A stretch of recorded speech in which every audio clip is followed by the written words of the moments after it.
madaxda iyo taageerayaasha urur siyaasadeedka Gurmad ee ka mid ahaa ururadii guddiga diiwaangelintu sheegtay inay ku hadheen tartankii kala reebista ururada siyaasadda ee Soomaaliland ayaa maanta shir jaraa'id ku qabtay magaalada Boorama xafiiskooda ay ku leeyihiin ugu horreyn waxa halkaas hadal ka jeediyay gudoomiye ku-xigeenka urur siyaasadeedka Gurmad Muuse Carab Dugsiye wuxuuna jawaab ka bixiyay hadal dhawaan ka soo yeedhay guddiga diiwaangelinta oo ay ku sheegeen in ururkaasi ku hadhay gobolka Awdal waxaana hadalkiisii ka mid ahaa arrinka halka ka dhacay ee raadiyada ka maqlay yiraahdeen gobolka Awdal baa ku dhaceen wax ka jira ma jiraan waa la og yahay 1500 oo warqadood iyo dadkayada ugu si talagalnay waanu qaybinay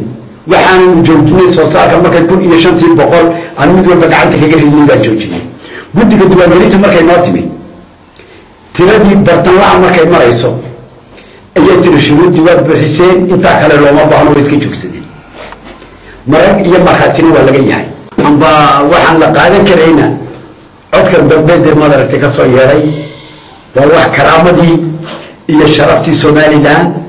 iyo sharaftii guddiga meel ka dhacay weeyaan waxaan leeyahay haddana anigu ku soo gunaanado reer Soomaaliland waxaan leeyahay nabadda iyo biyo waa nolosha bini'aadamka waxaana lagu ilaaliyaa cadaalad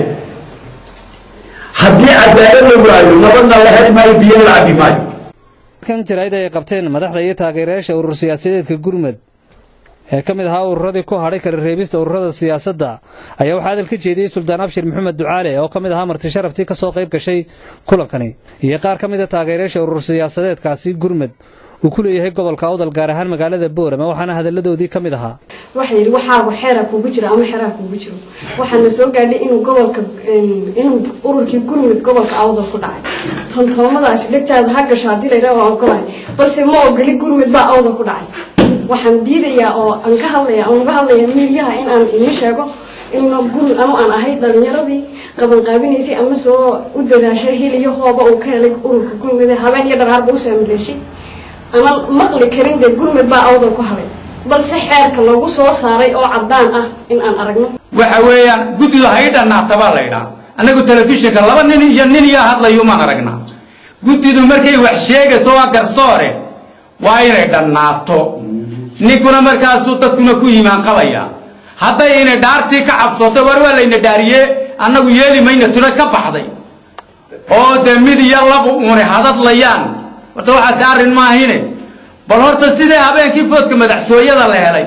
تطبقي كمشي كوايو صوب فريستين واربرق يوردان والشيء يو سلاسة وحجران لليه هاي بالعالات تحسين بالوحوم باي لكن كل كنيني يلا بوني وارملاكوا سدار تاني كعبسوني بارسنيني يا سيكا طيب قالي كجري أو صوبا بحي ايش وينها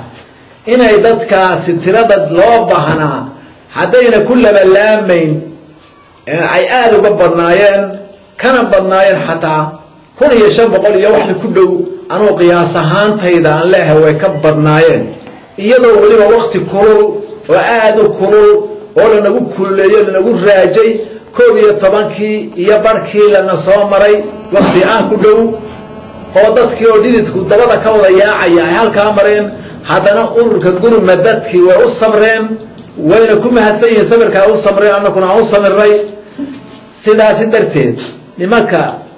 محا هذا الديوان قلتها يري قبل كعود البوق جرمت كل داعي ما أراكر إنه جرمت وحول مية